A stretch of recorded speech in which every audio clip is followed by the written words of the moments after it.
Vamos lá. No Capital Meio-Dia, a entrevista do dia. Entrevista do dia, logo na segunda-feira começaram assim com 2 entrevistas e 2 grandes entrevistas aqui dentro do nosso Capital Meio-Dia, o jornalismo aqui do grupo Capital de Comunicação. Dessa vez, estamos recebendo aqui o deputado federal Wander Lobé, um momento importante para um bate-papo como esse, onde tantas coisas estão acontecendo no Mato Grosso do Sul, Campo Grande e também no Brasil. Primeiro, saudar aqui o deputado, seja muito bem-vindo mais uma vez aqui no Capital Meio-Dia. Wander. Bom dia. Bom dia. Todos vocês aqui o da Pedrinho, Rádio Kiliana Capital 95, né? Você, Alípio, Keliana,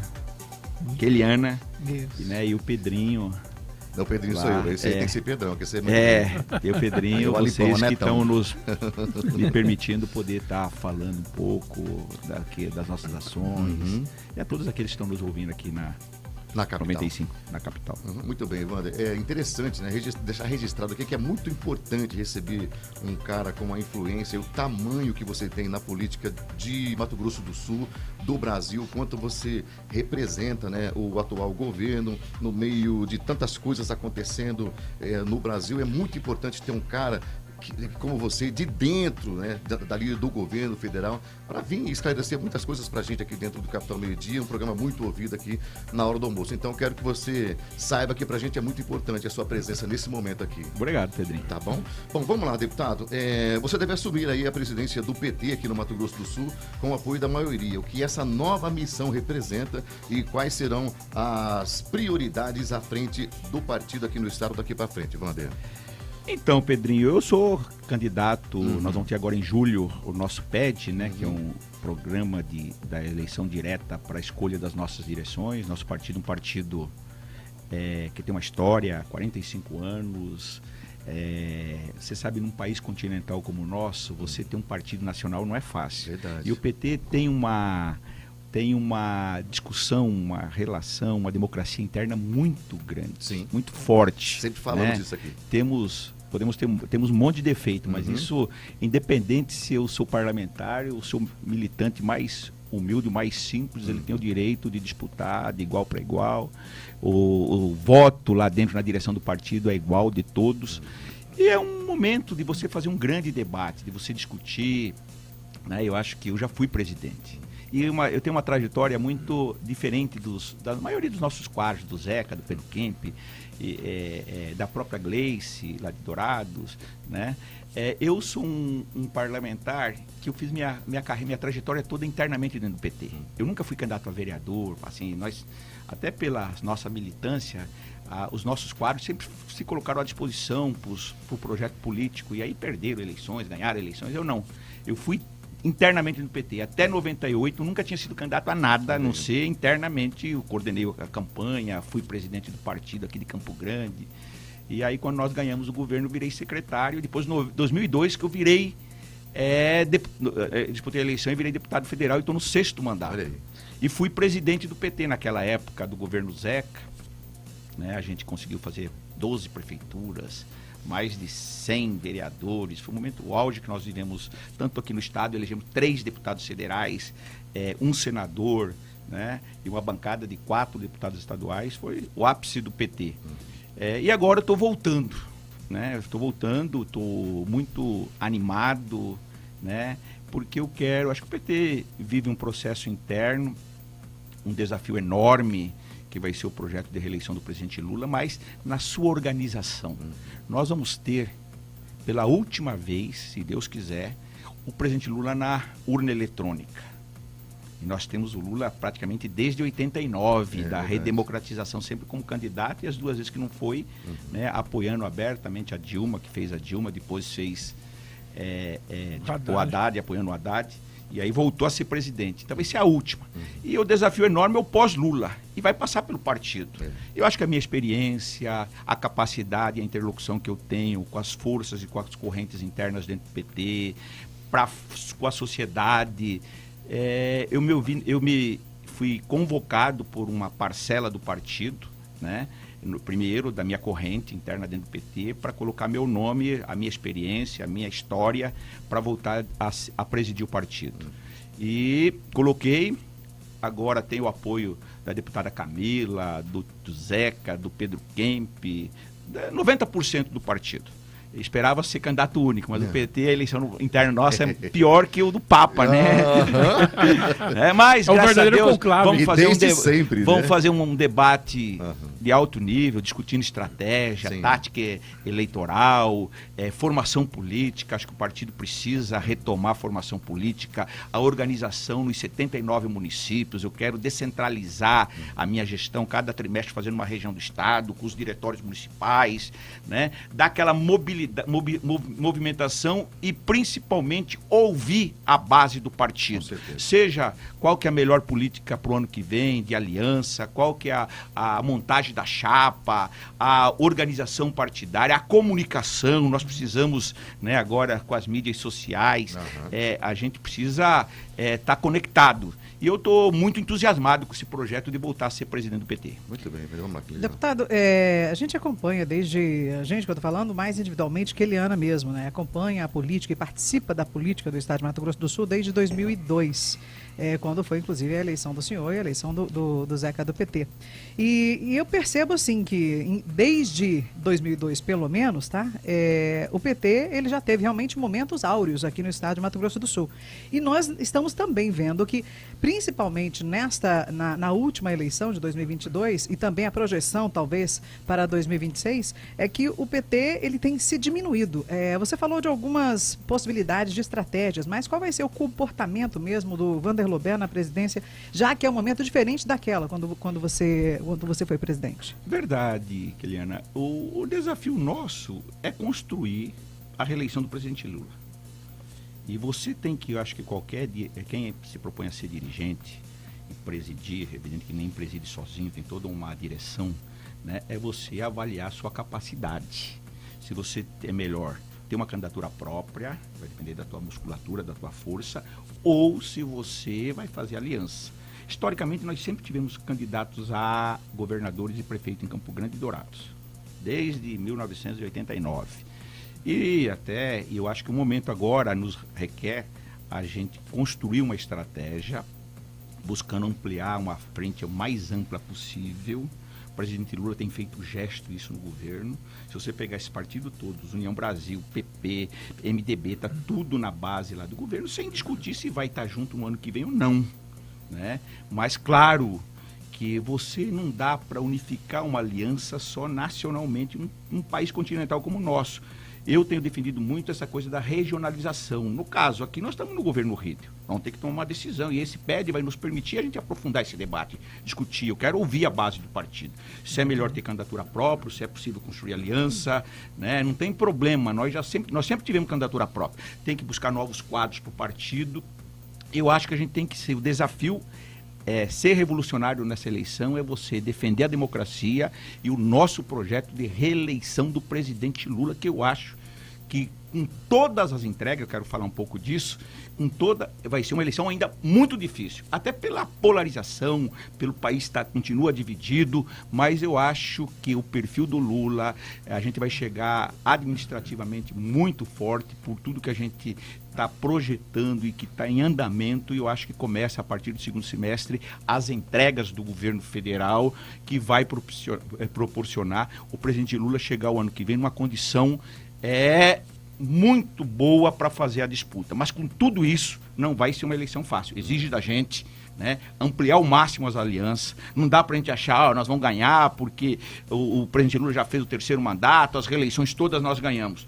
Não, nós temos que olhar, buscar quem pode se ampliar as alianças, buscar uma parte, pelo menos tentar buscar uma parte da centro-esquerda ou até do centro que quiser formatar conosco, estar conosco, campo democrático, na defesa do projeto de reeleição do presidente Lula. Tomando a decisão de ter um candidato próprio, quais seriam os principais nomes do PT? O seu seria um deles? Não, eu sou candidato a senador. Tem duas coisas que o PT tem praticamente uma unidade.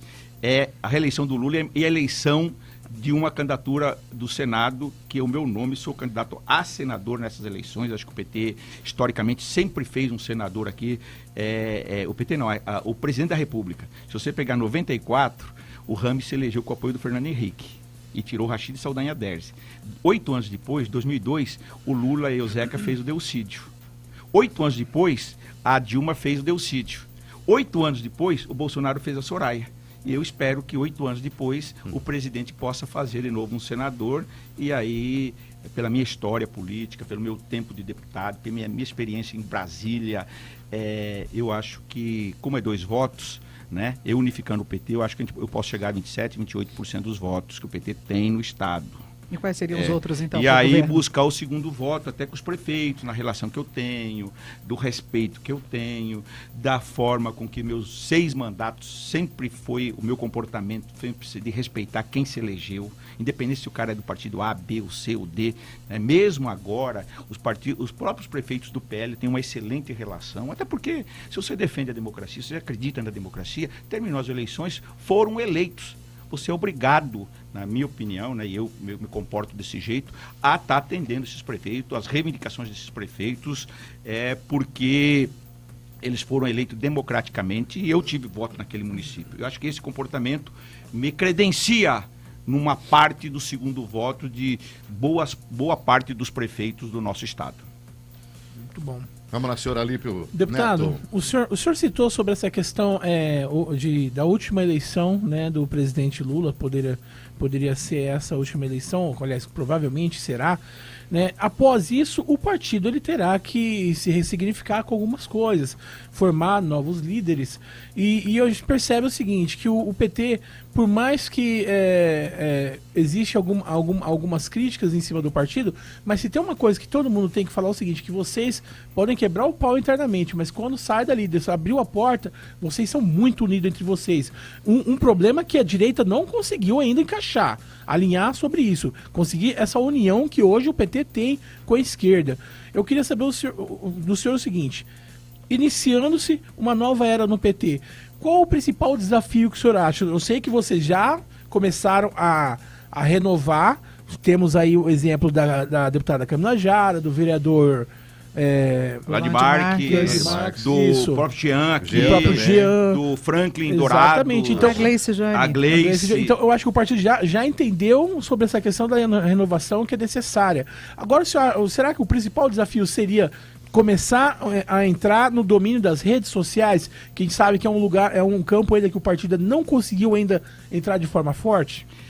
Deixa eu te falar, Alípio, eu sou daqueles que eu acredito que você constrói o futuro considerando muito o passado daquela experiência de quem começou, com o momento que nós estamos vivendo, com as pessoas que estamos hoje, né? Essa transição para o futuro que eu acho que a gente está fazendo, né? Com essas novas lideranças, e o PT tem que ter a capacidade de abrir o partido para novas lideranças, até porque nós temos mecanismos, daqueles que não se adaptarem, você tem mecanismo para tirar do partido. Então tem que abrir o partido, eu defendo, porque nós estamos conversando com o Fábio Tradi, eu acho que é uma pessoa que preenche os requisitos pelo perfil para estar vindo para o PT. Se aproximou muito, inclusive, no último mandato dele. Né? Eu acho que a gente tem que voltar a dialogar com o setor médio, com os profissionais liberais, com o médio produtor, pequeno produtores, empresários, porque a nossa política está para eles. Ninguém mais do que nós faz política para esses setores, do comércio. Você pega aí agora mesmo os investimentos do PAC. É impressionante, eu tenho falado que o PAC é o maior programa que o presidente Lula embolou e que realmente funciona. Sabe por quê? Porque ele faz as obras e os equipamentos faz chegar lá no município. É lá que o cidadão mora, seja na área da saúde, na infraestrutura, nos equipamentos. Então é lá que precisa chegar, porque o Estado está distante dele. Então o PAC, que é o Programa de Aceleramento do Crescimento, ele contribui muito. E se a gente pegar o volume de recursos que nós estamos investindo e que vai, de fato, chegar o ano que vem sendo entregue essas obras, por isso que eu sou muito convencido que o presidente Lula chega muito forte por causa das entregas para os estados e sem olhar a cor partidária, de que se o governador vai apoiar ele, não vai apoiar ele, se o prefeito vai apoiar ele, não vai apoiar ele, mas vai chegar lá na ponta. E o eleitor, o cidadão, vai reconhecer isso com a política econômica, que os melhores indicadores da política econômica nós estamos vivendo. Nós estamos aí, sem inflação. Se eu pegar, a meta da inflação foi 4,7, 4,5, nossa inflação foi de 4,6. O Brasil, o mercado falava que ia crescer 1,5, cresceu mais de 3, aqui no estado 6, o dobro. Se você pegar o salário mínimo sendo corrigido acima da inflação, O que nós precisamos fazer agora, o setor da indústria crescendo acima da média. As reservas brasileiras, para nós, que isso tem um peso enorme, com as exportações nós temos ampliado mais de 400 bilhões de reservas, ou seja, esses indicadores macroeconômicos é muito importante para o Brasil e para dar segurança na política interna nossa que nós estamos adotando. E os programas sociais. Se você pegar o Brasil, né, tirou mais de 6 milhões, a metade das famílias que nós herdamos, que voltou o mapa da fome quando nós assumimos. Nós tínhamos mais de 30 milhões de brasileiros vivendo abaixo da linha da miséria. Mais de 15 milhões nesses 2 primeiros anos nós recuperamos. Dando o quê? Através das políticas públicas, fazendo chegar lá na ponta, nas comunidades indígenas, quilombolas, na periferia. Ou seja, dando aquilo que é básico, que o Papa Francisco falava, que é a comida, 3 refeições por dia, e nós estamos tirando os indicadores na área da seguridade social, na área do desemprego, que dá motivação para as famílias, que dá dignidade para as famílias. Nós estamos fazendo acontecer, e eu acho que o conjunto de tudo isso que vai fazer com que o presidente Lula chegue muito forte para a disputa do ano que vem. Muito bem, faltando 13 minutos aqui para 1h em Campo Grande, conversando aqui com o deputado federal Wander Lobé. Wander, a gente vai botar esse assunto daqui a pouquinho, depois do intervalo comercial, mas você entrou no assunto do PAC e eu gostaria de saber se você tem algum destaque especial nessa questão do investimento do PAC para o estado do Mato Grosso do Sul. Está vindo aí Rota Bioceânica, tanta coisa acontecendo. O que você tem de destaque para para a gente continuar desenvolvendo o estado do Mato Grosso do Sul, e agora especialmente com o PAC? Olha só, Pedrinho, é muito importante. Esse PAC que eu estava falando do desafio e daquilo que ele significa, vou falar alguns números aqui no estado que eu acho que é muito importante. Ó, nós temos aqui, só na área de saneamento básico, drenagem e saneamento básico, são mais de 500 milhões até 2026. São 20 municípios beneficiados com recursos na área de drenagem e saneamento. Isso leva à saúde, isso dá dignidade, isso faz o município melhorar o seu IDH, ou seja, é a preocupação com a saúde, é a preocupação com aquilo que fica enterrado, que poucos políticos querem fazer. São 500 milhões de reais. Na educação, os ônibus, são 24 novos ônibus que já entregamos pelo PAC, mais de 100 através das emendas de bancada que nós colocamos aqui, que diretamente o governador Riedel, na parceria com ele, nós entregamos para os municípios, que é para poder dar segurança no transporte dos nossos alunos escolares. Nós, na educação, são 46 projetos selecionados, 29 para a construção de creches, 13 para a construção de escolas de tempo integral, ou seja, são 40 municípios que vão ser atendidos aqui no estado. E municípios de prefeituras do PL, de prefeituras do PSDB, de prefeituras do PP. Ou seja, também na saúde, eu acho que uma outra coisa muito interessante é a construção de 37 novas UBS. Quase 90 milhões de reais aplicados nesses 37 municípios beneficiados com as UBS, que são os postos de saúde que vão atender a comunidade no bairro, né? E aí os municípios médios, principalmente, estão recebendo esses investimentos. E, por último, né, que eu acho que em nossas entregas, e nós entregamos aqui, é a foto do SAMU. Né? São 27 novas viaturas, 12 para Campo Grande que nós entregamos com a prefeita. Uma renovação no Brasil todo de 70% do SAMU. Pela primeira vez não tem um SAMU indígena lá em Dourados para atender as nossas comunidades indígenas. Ou seja, são programas que têm apelo social, que atendem aquelas pessoas que mais precisam, que estão lá na ponta. E eu acho que é esse o diferencial do governo Lula, e preparando também, Pedrinho, para esse momento que o Estado está vivendo. Eu tenho falado para o governador Riedel, hoje mesmo, as viaturas aqui que nós vamos entregar agora de manhã, tudo em parceria do recurso do Ministério da Justiça, né, do Fundo da Segurança, que vai equipar o bombeiro, que vai equipar a Polícia Civil, que vai permitir com que a gente possa melhorar o atendimento, a segurança da nossa comunidade, da nossa população, ainda mais agora com esses 2 corredores, essa questão da saída lá para o Pacífico, que é Murtinho. Amanhã o diretor-geral está chegando hoje à noite, amanhã nós vamos lá em Porto Murtinho com ele quer vistoriar a ponte e olhar lá o espaço, que é onde a Polícia Rodoviária Federal pretende se instalar lá na fronteira, para poder dar esse atendimento procedimento e fazer, já se antecipando aquilo tudo que vai ser a entrega da ponte o ano que vem. Ou seja, é a presença do governo federal no estado como o nosso, na relação que nós construímos, e aí eu quero fazer um destaque ao governador Riedel, que tem tido essa sensibilidade de saber tratar o governo federal, de dar crédito ao governo federal, independente se vai ficar, apoiar o Lula, não vai apoiar o Lula, não é essa discussão. Agora nós queremos fazer com que as ações do governo federal cheguem no nosso estado e nos nossos municípios. E o que nós pedimos para o governador, e temos falado muito com ele, estamos com ele, é o crédito daquilo que o governo federal trouxe ou trouxer, estiver trazendo para o Mato Grosso do Sul, seja publicidade, dado publicidade, e lá na frente vai ser aquela coisa, vamos comparar o que foi feito nesses 4 anos com o que foi feito nos 4 anos anteriores, e o eleitor vai tomar sua decisão. É ele que decide. Rapidamente, por gentileza, de forma sucinta, para a gente não perder tempo, nós tivemos uma proposta apresentada lá em Brasília para o aumento de deputados federais, de 513 para 531. Você votou contra. A aprovação foi feita por 270 a 207. Por que você votou contra? Primeiro que eu acho que num momento tão difícil que o país atravessa, você aumentar o número de deputados, né? 64 isso gera, por parlamentar, é um custo que o cidadão comum não pode pagar essa conta. E não vai mudar em nada. Uma coisa é você reformular dentro daquele tamanho, daquela modelagem que você já tem lá dos 513, que já é muito. Né? Então a nossa posição, a gente se posicionou contrário em função disso, sabe? Acho que precisa ter um equilíbrio conforme a população e tal, mas você tem que fazer em cima daquele montante dos 513 que tem lá. Você abrir novas vagas, o cidadão que está lá pagando imposto, né, não concorda, e é ruim para o Congresso a aprovação de uma medida como essa. Verdade. Vamos lá, Keliana. A gente quer entrar agora no assunto que todo mundo espera, né? Que a gente entre mesmo, porque não tem como. É o que está hoje em muito destaque, né? Principalmente nas mídias sociais, né? A recente denúncia aí de fraudes milionárias no INSS, que gerou aí uma repercussão assim enorme nacionalmente.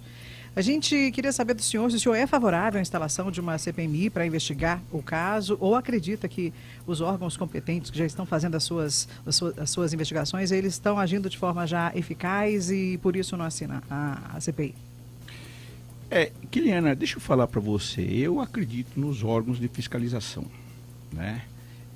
Se você pegar meu histórico, eu acho que o que nós precisamos nesse momento é fazer com que os nossos aposentados do Brasil todo e aqui do Mato Grosso do Sul, que foram lesados de forma um crime que nós não podemos aceitar, né, dar tranquilidade para eles, e o governo do presidente Lula tem esse compromisso de devolver os recursos que foram retirados, né, indevidamente da conta desses aposentados, e de forma muito severa punir aquelas associações, e aí a CGU e que é a Controladoria, e a AGU e o INSS, amanhã, né, sai no portal do INSS duas medidas que é importante. Primeiro, o levantamento que já foi feito nesses 20 e poucos dias aí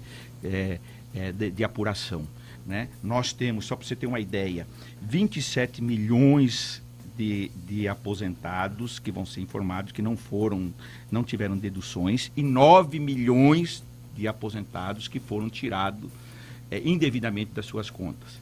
Né? O governo e a AGU já está entrando com a ação contra e suspendeu, bloqueou a conta dessas associações, o patrimônio também, tanto jurídico, das pessoas jurídicas como das pessoas físicas, para pegar esse montante e devolver para essas pessoas que, sem burocracia, o INSS abriu um portal que as pessoas vão lá, não precisa justificar nada que foi tirado da conta dela, e esses aposentados vão ser ressarcidos.